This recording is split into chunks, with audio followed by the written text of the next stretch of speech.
असं वाटतं तुम्ही काय तोंडात चांदीचे चमचे घेऊन जन्माला आलात, फुकटची चांगली शिक्षणाची शिदोरी मिळाली, बुद्धी असल्यामुळे तुम्हाला चांगल्या नोकऱ्या मिळतात, तुमचं काय कौतुक. एकदा मात्र मी यावर तडकून अशी उठले होते आणि उत्तर दिलं होतं, हे सगळं मिळाल्यानंतर सुद्धा आम्ही व्यसनी झालो नाही, आळसात लोळत पडलो नाही, व्यभिचार केले नाही का भ्रष्टाचार केले नाही, जीवनाला पुन्हा पुन्हा अत्यंत सन्मानपूर्वक भेटत राहतो, याचं काही श्रेय नाही. हे आपल्या आयुष्यात सगळ्या सुविधा मिळाल्यानंतर सुद्धा माणसाला जाग राहण्याची बुद्धी व्हावी आणि जीवनातलं सकस असेल, हिणकश टाकून द्या आणि सकस तेच निवडा, हा संस्कार आमच्या घरातून आम्हाला मिळतो आणि तो आमच्या रक्तातून वाहतो आणि पिंडाचं पोषण करतो. ही जी या कथांमधून जातींच्याही पलीकडे जाण्याची जीवनदृष्टी जी आम्हाला सगळ्या संत महंतांनी दिली, ऋषीमुनींनी सांगितली, आमच्या धर्मानं आम्हाला जे शिकवण दिली आणि आता विश्वधर्माचे आम्ही पायिक आहोत, तेव्हा ही जी सर्वसमावेशकता आहे, व्यष्टीपेक्षा समष्टीला महत्त्व द्या, हा संदेश यांच्या कथातून आपल्याला मिळतो. आणि महत्त्वाचं म्हणजे हा जो मांगवाड्यातला मुलगा आहे तो हुशार आहे, शिकावं वाटतं, शिकायला जातोयही, पण बापानं मात्र लेकीच्या लग्नाच्या वेळेला काढलेलं कर्ज फेडण्यासाठी त्याला आपल्या मुलाला, या हुशार मुलाला एका हॉटेलवाल्याच्या ताब्यात द्यायला लागतं.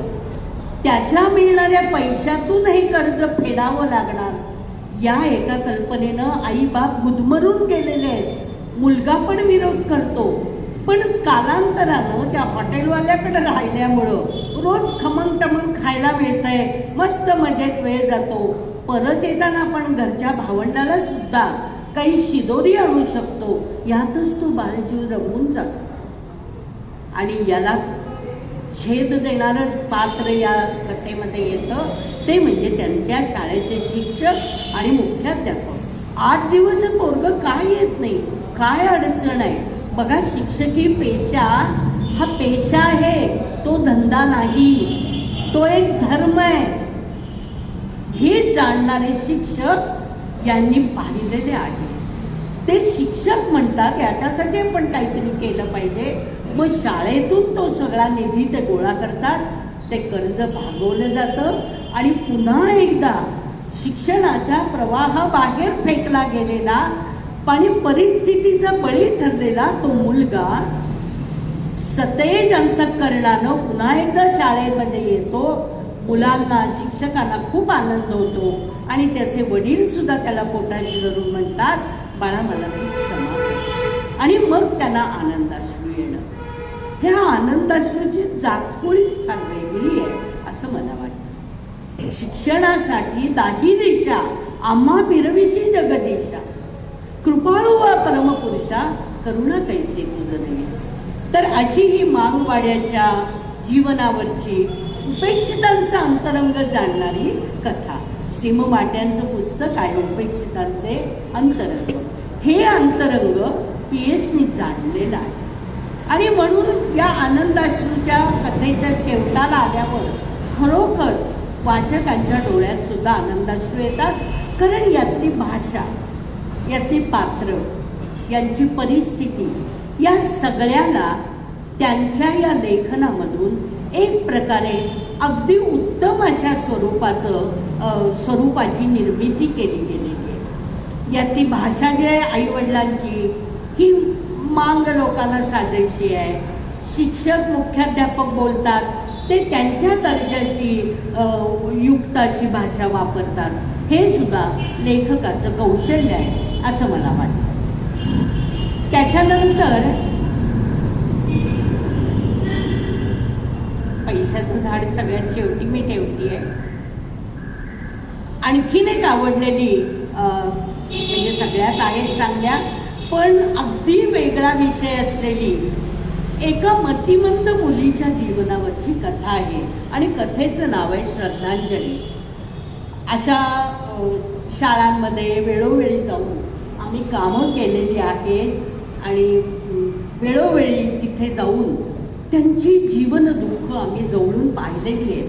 त्यामुळं मला ही कथा फारच काळजाला भेटली की मतिमंद मुलगी स्वाती ती आपल्याच वाट्याला का आली म्हणून आईबाप दोघेही खंत करत असतात, पण ते वास्तव स्वीकारतात आणि ठरवतात की या मुलीला आपण आत्मनिर्भर बनवायचं.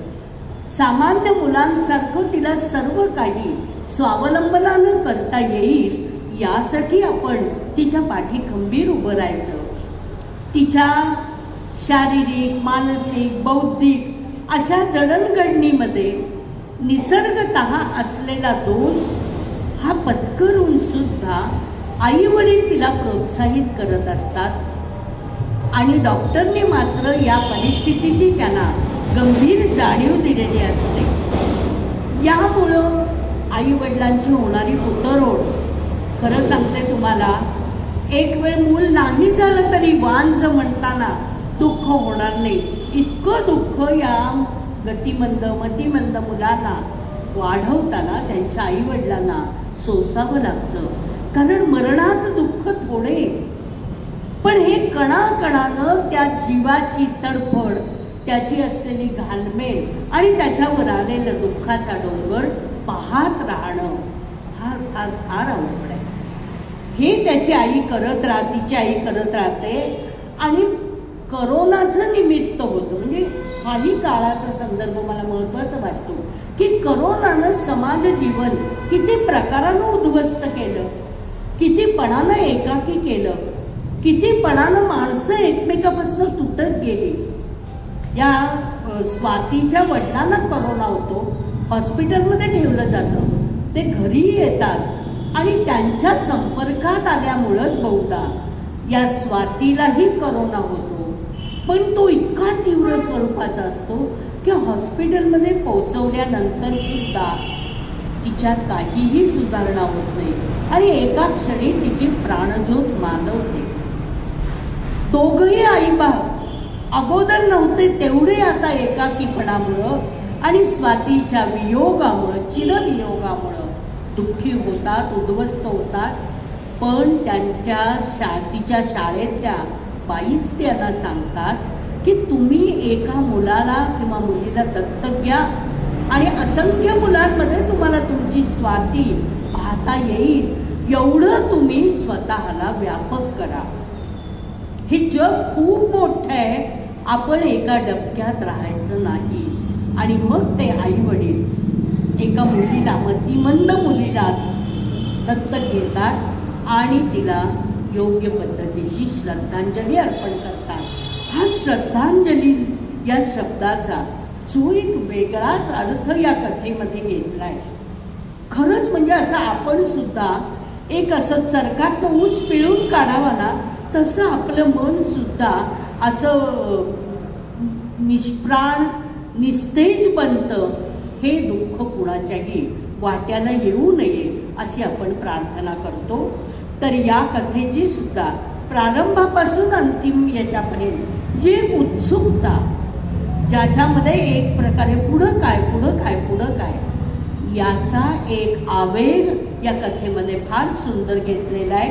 कथेचा विषय जरी अतिशय दुःखदायक असला तरी कथा म्हणून त्याची रचना ही अतिशय उत्तम जमलेली आहे. आपला गाव बरा, मला सुभाष बेंडेंची कथा आठवली, गड्यारे आपला गाव बरा. फार छान त्यांनी जगप्रवासाला गेलेला लेखक जसं त्याला स्वतःचं गाव यायला लागतो तसं इतका असा म्हणजे एक प्रकारे उच्छृंखल बनतो, इतका वेग निर्माण होतो. इथं त्यांनी गड्यारे आपला गाव बरा. लेखक जेव्हा स्वतःच एक अदृश्य पात्र बनतो आणि कथेमध्ये येतो तेव्हा काय घडतं ते या कथेमध्ये तुम्हाला वाचायला मिळेल. PS संपूर्ण समाज जीवन पाहत असताना आदर्श समाजाचं एक चित्र त्यांच्या सुसंस्कृत मनात तयार आहे की जिथं माणसं सत्य, अहिंसा, प्रामाणिकपणा, श्रमप्रतिष्ठा मानतात, आदर देतात, कुटुंब व्यवस्था चांगली असते, आई वडील भाऊ बहीण या नात्यांमध्ये एक प्रकारे ओढ असते. कोणालाच उच्च नीच भाव नसतो, जातीभेद रहित समाज असावा, अशी जी समाजाच्या उत्तमपणाची जी लक्षणं त्यांना अपेक्षित आहेत ती या कथेमध्ये प्रसंगोपात येत राहतात. कदाचित माझा त्यांचा व्यक्तिगत परिचय असल्यामुळं मला तसं वाटलं असेल, पण तरीही एक वैश्विक सत्य हे आहे की आपल्या भोवतीचा समाज हा जर सशक्त असेल, निरोगी असेल, कलासक्त असेल, उद्यमशील असेल, प्रयत्नवादी असेल, जिद्दी असेल, आत्मनिर्भर असेल, तरच तो समाज घटकांना एक प्रकारे जगण्यासाठी उत्तम भूमी आणि उत्तम साधनं ही पुरवू शकतो. म्हणून त्यांनी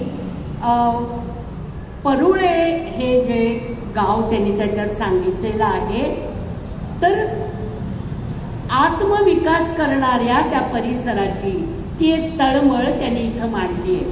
आणि भानुदास, त्याचे पूर्वज, त्यानंतरची उत्तर पिढी, असा एक मोठ्याच्या मोठा पट या कथेमध्ये येतो. खूप पात्र आहेत, म्हणजे आजोबा, त्यांचे असलेले भाऊ, त्यांचं असलेलं कुटुंब, मग या भानुदासाचा जन्म, मग त्याचा असलेला परिवार, अशा बऱ्याच पिढ्यांची ही कथा आहे. पण कुठंही ती कथा अशी बोजड झालेली नाही किंवा नुसता इतिहास आपल्या एक वृक्षपणे सांगतायत यानंतर हे यानंतर हे असं नाही. ओघा ओघामध्ये ते येतं. आणि मुख्य म्हणजे हा जो भानुदास आहे तो मितवा बनतो. मितवा आपण सगळ्यांनी सिनेमा बघितलेला असेल, तर त्याच्यामध्ये काय म्हटलंय, मित्र, तत्वज्ञ आणि वाटाड्या, गाईड, फ्रेंड अँड फिलॉसॉफर.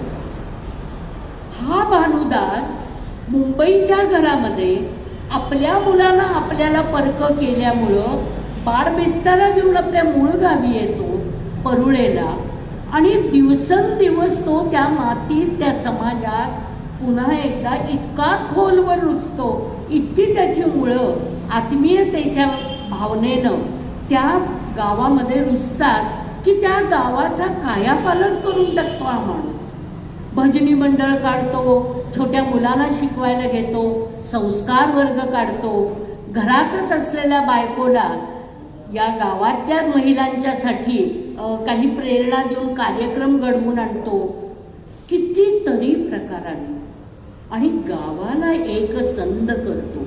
जे विस्कळीत झालेले लोक, जनमानस, त्यांना जगण्याचं एक ध्येय प्राप्त करून देतो की हा आपला परुळे हा जो गाव आहे, हा गाव आपल्याला आदर्श करायचा आहे.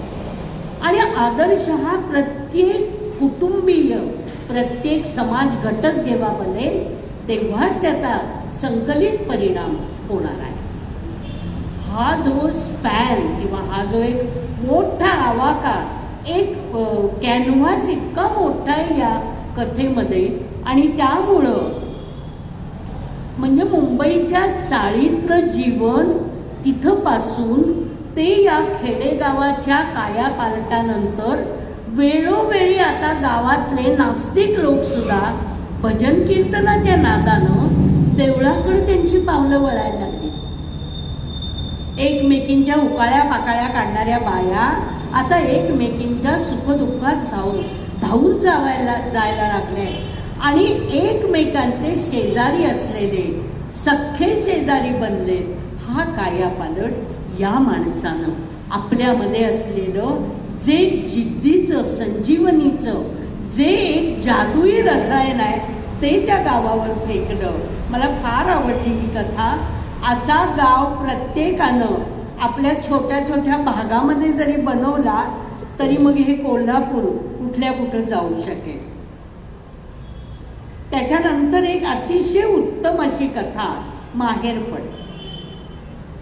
मुलीला सासरी गेल्यानंतर माहेरी यावं ही ओढ अगदी म्हणजे काय म्हणू अटळ आहे. घाल घाल पिंगा वाऱ्या माझ्या परसात, माहेरीच्या सुवासाची कर परसात, सुखी आहे पोर सांग आईच्या कानात, आई भाऊ साठी परी जीव खंतावत, विसरली काग भादव्यात वर्ष झालं, माहेरीच्या सुखासाठी जीव आंचवल. काळ्या कपिलेची नंदा खोड कर फार, हुंग हुंगुनी या करी कशी ग बेजार.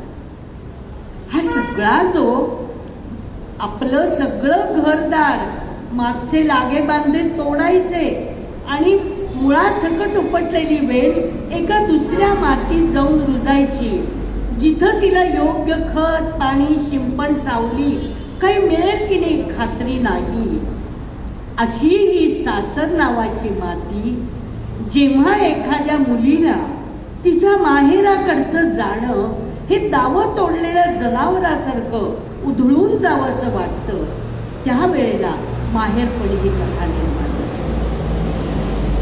असलेला मोठा चौसोपी वाडा आणि त्या वाड्याची झालेली एक रया, विकून टाकलेला वाडा, विनू नावाचा भाऊ तिथंच राहिलेला आहे.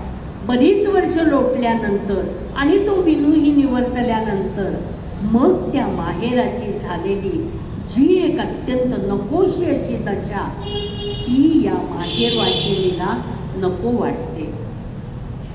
ज्या माहेरात आपण जाणार तिथं आई वडील निघून गेले ही काळाची करणी आहे, पण ती वास्तू सुद्धा धड राहू नये ही जी शोकांतिका आहे ना, ही शोकांतिका फार असह्य आहे, फार जीवघेणी आहे, गुदमरून टाकणारी आहे. आणि हे माहेरवासी असल्यामुळं हे दुःख ते कुणाला सांगू शकत नाही. हा तिचा जो कोंडमार आहे तो या कथेमध्ये अतिशय साध्या सोप्या सरळ शब्दात आणि वाक्यांमध्ये त्यांनी गुंफलेला आहे. एका लग्नाची गोष्ट ही एक या कथा म्हणजे संग्रहामधली असलेली विनोदाची झालर असणारी पूर्ण विनोदी असा किस्सा म्हणावा अशी ही कथा आहे. आणि ही कथा मला विशेष भावली याचं कारण असाच एक अनुभव माझ्याही जीवनात माझ्या विसरगोळेपणामुळे घडला.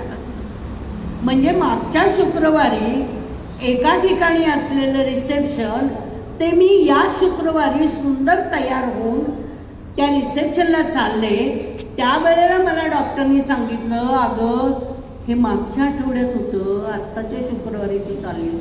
अगं बाई म्हटलं. तोच प्रकार या लग्नाच्या गोष्टीमध्ये झालाय.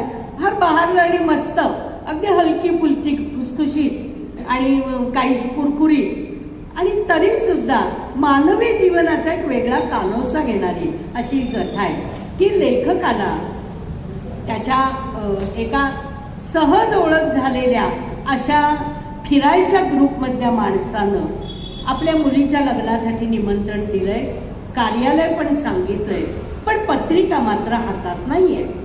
जातो आपला बिचारा सगळं तयार होऊन वगैरे. त्यांनी त्याचा शब्द वापरलाय, मी नटून थटून लग्नाला गेलो. मला ते वाक्य फारच आवडलं, कारण पुरुष जनरली फक्त बायकांना म्हणतात, अगं तुझा आवर ग नट्टापट्टा, काही तुझं आवरत नाही वेळेत. पण ते म्हणतात मी नटून थटून गेलो. आणि तिथं गेल्यानंतर त्यांना एक असा विलक्षण अनुभव येतोय की ओळखीचं फारसं कुणी दिसत नाही. ज्यांच्या मुलीचं लग्न तेही कुठं दिसत नाहीये. त्या मुलीला यांनी पाहिलेलं नाही, तिची आई यांना माहिती नाही. अवतीभोवतीचे लोक बऱ्यापैकी अनोळखीच वाटतात, पण यांना वाटतं की असेल ना लग्न सोहळ्यात होत आहे असं. मग हे पहिल्या पंक्तीला अगदी जिद्द करून जातात बितात, ताव मारून मस्तपैकी जेवतात बिवतात, आवडते जेवण बिवण. आणि मग येतात आणि परत जाताना त्या मुलीच्या हातात आपलं आहेराचं पाकिट वगैरे ठेवतात आणि जातात. आणि 8 दिवसानंतर तो माणूस त्याच्या मुलीचं लग्न तो यांना भेटून म्हणतो की काय तुम्ही दिसला नाहीत लग्नाला. हे म्हणतात, अहो तुम्हालाच तर मी शोधत होतो, तुम्ही कसे काय दिसला नाही. मग ते म्हणतात, तुम्ही आला होतात लग्नाला. हो. कुठल्या कार्यालयात गेलात. अमक्या अमक्या मठात मी गेलो. अहो पण या मठामध्ये 2 कार्यालय आहेत. एकच नाव असलेल्या मठाची 2 कार्यालयात. तुम्ही ज्या कार्यालयात गेलात त्या कार्यालयात आमच्यातलं लग्न नव्हतंच. मग ते म्हणाले, असे ना का व्यवस्थित जेवलो, आहेराचं पाकिट दिलं आणि कुणाच्या का मुलीचं लग्न असे ना, तिला आशीर्वादाची गरज असतेच की. आणि मग ती अशी एका लग्नाची अशी ही गोष्ट. तर आपण साधे अनुभव सुद्धा मिश्किलपणानं पाहत गेलो तर जीवनाची रंगत त्यानं वाढत असते. तर बऱ्याचशा कथांवर आणखीन बोलण्यासारखं आहे. पण या कथेमध्ये लग्नातली धावपळ, मांडवाचं वातावरण, तिथं असलेला संकोच, एकाकीपणामध्ये मन चिंतनात गुंतलेलं, हे सगळं त्यांनी अतिशय दृक्प्रत्ययी शैली, जणू काही डोळ्याच्या कॅमेऱ्यानं आणि लेखणीच्या सहाय्यानं मंडपात आपण वाचक सुद्धा त्यांच्याबरोबर फिरत असतो, त्या पंक्तीतल्या जेवणाचा आस्वाद घेत असतो, आहेराचं पाकिटही देत असतो. आणि वास्तव समजल्यानंतर आपणच कपाळाला हात लावून म्हणतो, अरे बापरे, असं झालं होय. आता शेवटची कथा म्हणजे पैशाचं झाड. फार सुंदर अशा स्वरूपाची एक संकल्पना यामध्ये आहे. जसं लहानपणी मी एक कथा आमची आई नेहमी सांगायची, सुखी माणसाचा सदरा. कष्टाळू मुलगा रात्री पडल्या पडल्या झोपी जातो आणि श्रीमंत मुलगा मात्र असंख्य व्याधींनी तडफडत पराच्या गादीवर जागा असतो. मग दुसऱ्या दिवशी तो त्या साध्या मुलाला विचारतो, गरीब मुलाला, तू कसा काय रे झोपतोस? म्हणाला, माझ्याकडे ना हा सुखी माणसाचा सदरा आहे, जो सदरा असंख्य ठिकाणी फाटलेला असतो. मग तो श्रीमंताचा मुलगा म्हणतो, एक रात्र मला देशील का रे तुझा सदरा? त्याबद्दल मी तुला खूप खूप खूप खूप गोष्टी द्यायचे. त्या कथेमध्ये सुख हे शेवटी ब्रँडेड वस्तू, ऐशो आराम, चंगळवाद, इंद्रियांची सुख, पद, अधिकार, मान सन्मान कशावरही नाही आहे. तर सुख हे तुमच्या अंतरंगामध्ये दडलेलं आहे. तुझे आहे तुझ पाशी, परी तू जागा चुकलाची. हे असलेलं जे त्याच्या जवळच आहे पण त्याला माहिती नाही, असं हे आनंदाचं झाड जसं असतं तसं हे पैशाचं झाड. आणि किती सुंदर लहानपणी त्याला लक्षात यायचं की आपले वडील आपल्याला काहीच देत नाही आणि आपल्या शेजाऱ्यांचं मात्र डॉक्टर जे आहेत, श्रीमंत डॉक्टर, ते कसे मिरवतात, ते कसे सण साजरे करतात, त्यांच्या घरी दिवाळीला किती फटाके बिटाके, केवढ्या मेजवान्या, वाढदिवस तर कसे साजरे करतात. यातला एक बारकावा त्यांनी फार छान मांडलाय की आईची मात्र मनाची अवस्था व्याकुळ होते. का तर आपले वडील वाईट आहेत, बेकार आहेत, किंवा ते आपल्याला सुखात ठेवू शकत नाही, अशी भावना मुलांच्या मनात तिला निर्माण व्हायची नाही, याचीही दक्षता घ्यायची. आणि जे डॉक्टर श्रीमंत आहेत त्यांच्याबद्दलही मनात कडवट भावना किंवा विकार मनात नाही. मग ती आई काय काय त्याला सांगते, आपल्याकडं का नाहीये हे पैशाचं झाड? त्यावेळेला आई त्याला सांगते की अरे त्यांच्या घरात एक पैशाचं झाड आहे, ते हलवतात, मग खूप पैसे पडतात, त्यामुळे ते खूप खर्च करू शकतात. त्याच्यावर या मुलाचं, म्हणजे बहुतेक ते PS असावे, लेखकच, ते विचारतात, मग आपल्याकडं का नाही पैशाचं झाड? आईला आता लक्षात येतं की पोरगं हट्टी, जिद्दी आणि केल्याशिवाय राहणार नाही असं आहे. मग ती त्याला सांगते, ठीक आहे, उद्याला आपण पैशाचं झाड घरातच लावूया. एक कोपरा निवडला जातो घरातला, खड्डा खणला जातो, माती टाकली जाते, त्यात एक आण्याचं, म्हणजे त्यावेळेला आणा होता त्यामुळे एक आण्याचं नाणं त्याच्यात टाकलं जातं, त्याच्यावर अशी छान माती वगैरे सावरली जाते आणि त्याला थोडंसं पाणी घातलं जातं. आई लगेच मुलाला सांगते की असा विचार कर, लगेच उद्याला हे झाड वाढत नाही, 12-15 वर्ष तरी त्याला जायला लागतात. आई किती हुशार आणि दारिद्र्य मरण या तुम्ही मरण बरे वा दरिद्रता पोटी, मरणात दुःख थोडे दारिद्र्यात व्यथा असे मोठी. ही व्यथा तिला मुलांपर्यंत पोचवायची नाहीये, म्हणून ती सांगते त्यासाठी तुम्हाला उद्यापासून रोज पहाटे उठावं लागेल, व्यायाम करावा लागेल, अंघोळ करून छान देवाची प्रार्थना करावी लागेल, ध्यानधारणा करून प्राणायाम करून अभ्यासाला बसावं लागेल, शाळेत जाऊन गुरुजनांचं ऐकून सुंदर पद्धतीनं अभ्यास करावा लागेल, संध्याकाळी खेळून घरी आला हातपाय धुवून तुम्हाला पर्वचा आणि देववंदना करावी लागेल, रात्री सगळ्यांनी एकत्र बसून अगदी साधं सुधं जेवण आनंदानं एकमेकाच्याशी प्रेम वाटत आणि वदनी कवळ घेता म्हटल्याशिवाय जेवायचं नाही. आणि मग रात्री देवाचे आभार मानून शांत मनानं झोपी जायचं. अशी जेव्हा तुम्ही 12-14 वर्ष काढाल त्यावेळेला हे पैशाचं झाड वाढेल. झालं मुलंच ती, आई म्हणजे परब्रह्म, तिच्यावर एवढी निष्ठा आणि श्रद्धा, सगळा आईनं सांगितलेला दिनक्रम मस्तपैकी अंमलात आणायला लागतात. पोरं अभ्यासात हुशार होतात, कष्टात तयार होतात, निरोगी आणि सशक्त बनतात, मन सुद्धा कसं तजेलदार आणि चैतन्याचा झरा असावं तसं बनतं. मित्रमंडळी गोळा करून सारखं आपलं पैशाचं झाड आणून दाखवत असतात. होता होता शिकतात, पदव्या मिळवतात, उत्तम नोकऱ्या धंद्याला लागतात, इंजिनियर होतात. ते पैशाचं झाड मात्र मनात कुठंतरी असतंच. एकदा मुंबईहून आल्यानंतर काहीतरी जुन्या आठवणी निघतात आणि मग एकदम सगळ्यांनाच आठवतं, अरे आपलं पैशाचं झाड आपण बघितलं नाही.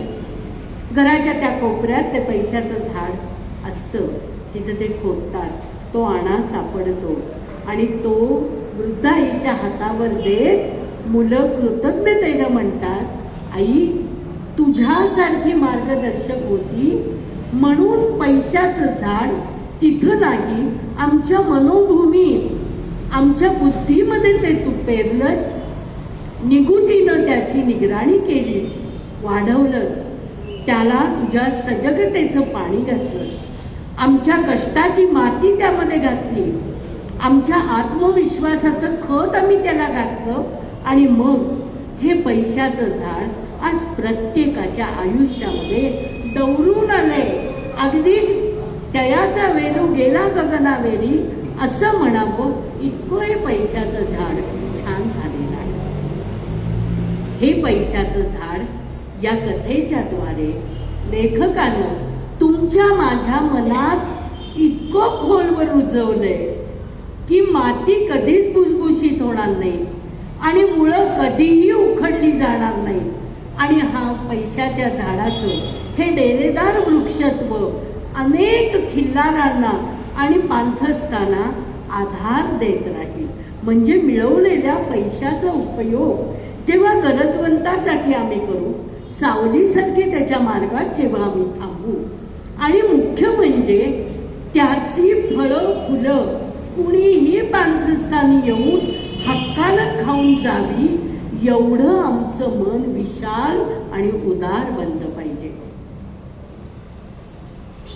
हे विश्वची माझे घर, ऐसी मती जयाची स्थिर, किंबहुना चराचर आपणची झाला, हा चितविला स्वार किंवा ज्ञानेश्वरांनी सांगितलेली विश्वकुटुंब वृत्ती याचंच दिग्दर्शन या कथेमध्ये लेखकानं केलंय असं मला वाटतं.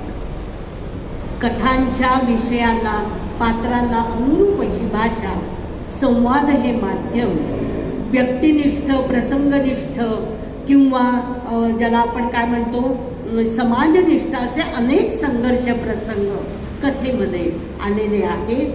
योग्य पद्धतीनं त्या हाताळले गेले.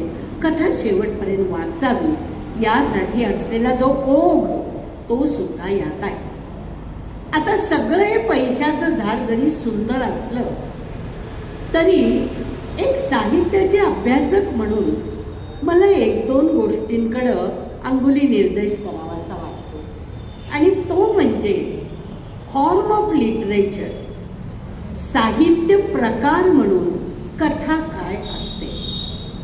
अर्थात PS तुम्हाला इतकं प्रिव्हिलेज आहे यामध्ये की तुम्ही एकतर असे साहित्याचे डिग्री वगैरेचा अभ्यास करणाऱ्यातले नाही, पण तरीही तुम्ही साहित्य वाचता, आस्वादता, कलागुणांची तुम्हाला योग्य जाणीव आहे आणि त्याची ओढ आहे. म्हणून मुद्दाम मी आपल्याला सांगेन की कथा हा जो वाङ्मय प्रकार आहे, साहित्य प्रकार आहे, त्याचा सुद्धा एक ढोबळ मानानं साच आहे. साच्यात मूर्ती निघाल्या तर त्या एकसारख्या आणि म्हणून कदाचित सौंदर्यात कमतरता असलेल्या मानल्या जातात. पण मी असं म्हणेन, मुळात साचा जर तुम्हाला समजला, यात कशी माती घालावी, कुठे कसा दाब द्यावा, यात कुठल्या प्रकारच्या अवयवांना कशा प्रकारची घाटदार वळणं द्यावी आणि मग तो साचा किती हलगर्जीपणानं बाहेर काढावा, तर त्यातनं एक सुडौल, सुंदर, लावण्यमय अशी मूर्ती तयार होते. हे आपल्याला मूळ कला साधक म्हणून अभ्यासायला पाहिजे. याच्यावरती थोडासा आपण जास्त प्रयास केला पाहिजे.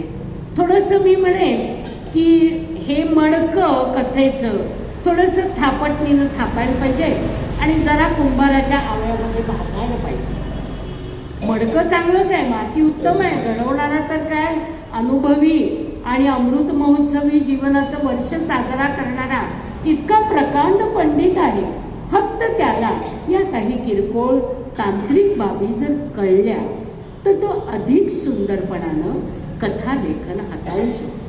बरेच ठिकाणी काय होतं, जे जसं जसं घडलं ते तसं तसं सांगणं, असं सुद्धा या कथांना स्वरूप आलेलं आहे. त्यामुळं अनेकदा त्या ठिकाणी मग तोचपणा येणं वाक्यामध्ये, मग त्यानंतर असे झाले असं म्हणून मग त्याचं एक्सप्लेनेशन किंवा दोन काळांची तुलना करताना एक प्रत्येकाची स्टाईल असते, कमीपणा नाही त्यात. पण हे थोडंसं रिपिटेशन, पुनरावृत्ती आपल्याला टाळता येते का, हेही तुम्ही बघायला हरकत नाही. की त्या काळी स्त्रियांनी नोकरी करण्याची पद्धत नव्हती, कुटुंब सांभाळावं, मदत करावी, मुलाबाळांचं संगोपन करावं, हीच तिच्या ठिकाणी असलेली अपेक्षा होती. आणि पुरुष हे सर्वसाधारणपणानं सरकारी नोकरीकडे धावणारे होते. अशी जी वाक्य आहेत ती तशा परिस्थितीच्या कथेच्या पात्रांच्या कथांमध्ये पुन्हा पुन्हा येत राहतात. तर हे थोडंसं आपल्याला पहिल्याच कथासंग्रहामध्ये एकदम कोणी पैलवान आंधळकर होणार नाही, हे मलाही अनुभवात आहे. पण तुम्ही त्या एका आखाड्यामध्ये शड्डू ठोकून उतरलायत ना, मग थोडेसे डावपेच शिकून घ्या. अधिक सांगायला ही मंडळी जास्त समर्थ आहेत, मी त्यातली नव्हे. पण मी इतकंच सांगेन की चांगल्या चांगल्या कथाकारांची, कथा लेखकांच्या कथा यासाठी तुम्ही अभ्यासक म्हणून वाचा. मग प्रारंभापासून अखेरपर्यंत कसे कथेचा आलेख कसा असतो, प्रसंगांची गुंफण कशी असते, पात्रांचा डायरेक्टली असा प्रवास न सांगता सूचकतेतून ही पात्र वाचकांपर्यंत कशी पोहोचवता येतात, प्रसंगांची पुनरावृत्ती आपण कशी टाळली पाहिजे, किंवा आपल्या लेखणीला अधिकाधिक नवीन नवीन शब्दसंग्रह आणि वाक्यरचना यांचा आपल्याला कसा छान खजिना गुंतता येईल, हे सगळं करता करताच येणार आहे. पहिल्या भाकरी करण्यामध्ये ती चांदव्यासारखी गुरोळी फुगत नाही. मी स्वयंपाकघरातला अनुभव सांगते, कारण आधी हाताला चटके तवा मिळते भाकर. चटके खायला आणि भाकर उत्तम होऊन ती चांगल्या मुलांच्या तोंडात पडावी आणि त्याचं पिंड प्रकृती उत्तम बनावी, हे आई भाकरी करत असताना मनात धरते. तुमचं तर मातृहृदय आहेच. अनेक कथांमध्ये तो तुमचा कोमलपणा, वृत्तीचा असलेला सौजन्याचा भाग, रुजुत्व व्यक्त झालेलंच आहे. फक्त वपू काळे, शंकर पाटील, आता तुमच्या कथांचा बाज बरेच ठिकाणी ग्रामीणतेकडे झुकतो. त्या ग्रामीण कथा लेखकांच्या या पद्धतीच्या कथा मी शन्ना नवरे तुम्हाला सुचवीन, यांचं वैयक्तिक आणि भावनिक विश्व हळूहळू फुलवण्याची कला शन्ना नवरेंच्या उत्कृष्ट कथांमध्ये, किंवा बपू काळे आपल्याला माहिती आहे, शंकर पाटील आपल्याला माहिती आहे, मिरासदारांच्या कथा आपण वाचा. म्हणजे संवादाचं माध्यम कथेला जास्त अनुलक्षून असेल तर आणखीन नाट्यमयता आणि प्रसंगाला जिवंतपणा येतो, ज्याच्यामध्ये नवरसांचा अनुभव सुद्धा आपण देऊ शकाल. या दृष्टीनं थोडंसं या कथांवरती आपण अधिक काम करावं. आणि तांत्रिक एक बाब मात्र मी खूप गंभीरतेने लक्षात आणून देणार आहे की प्रूफ रिडिंग हे पण फार काटेकोरपणानं व्हायला पाहिजे. कारण एक अक्षर जरी चुकलं तरी अर्थ बदलून जातो. अगदी हिस्सेंच्या पहिल्याच पानामध्ये असं आहे, विधुरावस्था म्हणजे बायको गेल्यामुळं तयार झालेली अवस्था, विधुरावस्था, तिथं विदुरावस्था असं लिहिलं गेलं. काय कुठल्या कुठं अर्थ जाऊन राहील अशी खूप, म्हणजे माझ्याजवळ मी चुका काढणं हा भाग नाही याच्यामध्ये, पण ही शिस्त आणि ह्या गोष्टींची गरज ही आहे. तर प्रूफ रिडिंग आणि तुम्हाला कधी मदत लागली तर त्यासाठी मी सुद्धा स्वतः तयार आहे की कुठलंही साहित्य कृती असेल ना तर ती शक्यतो निर्दोष असावी, तिच्यामध्ये एक प्रांजळपणाने कष्ट घेतले हे जाणवावं. आणि जाणवणं नव्हे तर ते कुणाच्याही हातून देताना तयार झालेली सुसंस्कृत लेख जशी अर्पण करताना पित्याची भूमिका समाधानाची असते तीच आपली लेखक म्हणून असायला हवी. आणि ती तुमची आहेच. फक्त या किरकोळ गोष्टी या निदर्शनाला आणलेल्या आहेत. शेवटी मी इतकंच सांगणार आहे की टेलिफोनमध्ये काम करत असताना जे कनेक्शन समाजाला ते देत होते त्याचं एक बुमरँगून कनेक्शन त्यांच्यापर्यंत येत होतं हे त्यांना कळलंच नाही. किती माणसांचा एक संग्रह मोहोळ एक या दोघा भावांनी जमा केलंय, त्याला सुमार नाही. लोहचुंबकासारखी दोघं जण आहेत. तिसरा माणूस की गुणाने घे त्याला खेचून आणि टिकवून ठेव. ही जी तुमची माणसं जपायची जी वृत्ती आहे ही दोस्ती तुटायची नाही. हे तुमच्या 4 मित्रांपुरतंच तुम्ही लिहिलेलं नाही, आमच्यासारखे सुद्धा स्नेही सोबती त्यामध्ये आहे. तेव्हा आपल्याला उदंड आयुरारोग्य लाभू दे. वयाच्या अमृत महोत्सवी काळामध्ये सुद्धा तुमच्या ठिकाणी असलेला हा जो विलक्षण उत्साह, चैतन्याचा शोध घेण्याची वृत्ती, रोज नवीन नवीन काय रात्रंदिरा युद्धाचा प्रसंग, अंतर्बाह्य जग आणि मन हा संघर्ष सांभाळत नवीनतेचा शोध घेणारे तुम्ही, पत्रलेखन, आठवणींचा संग्रह, त्यानंतर कथाप्रांतात तुम्ही शिरकाव केलेला आहे. साहित्य शारदा तुमच्यावर विलक्षण तृप्त आहे. ती म्हणते शुभास्ते पंथाला संतू. आता इथून पुढच्या येणाऱ्या पुस्तकाची, ग्रंथाची आपण सगळेजण वाट बघूया. कारण कवीही करोति काव्यानी रसम जानाति पंडिता तरू सृजती पुष्पाणी वायुर्वहती सौरभ. म्हणजे वृक्ष हे फुलं फळं निर्माण करतात, पण त्याचा रस किंवा त्याचा गंध कोण पसरवतं? अनिल म्हणजे वारा. आम्ही आहोत रसिक असे की तुम्ही किती सरस लेखक आहात ते आम्ही समाजाच्या सर्व स्तरापर्यंत पोहोचवणार आहोत. आणि आपला हा उत्साह आणि वहिनींची असलेली साथ आपल्याला परमेश्वरानं उदंड आयुरारोग्य दोघांनाही लाभू दे. वहिनी, तुम्हाला असलेला हा जो काही सध्या थोडा अडचणीचा शारीरिक व्याधीचा भाग आहे तो या कथा वाचत राहावा हो, आपोआप दूर होतोय बघा. आणि त्यासाठी मी तुम्हाला सगळ्यांना शुभेच्छा देते.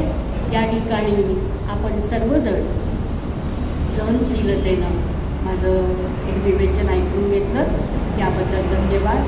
आणि मी आपल्याला मनपूर्वक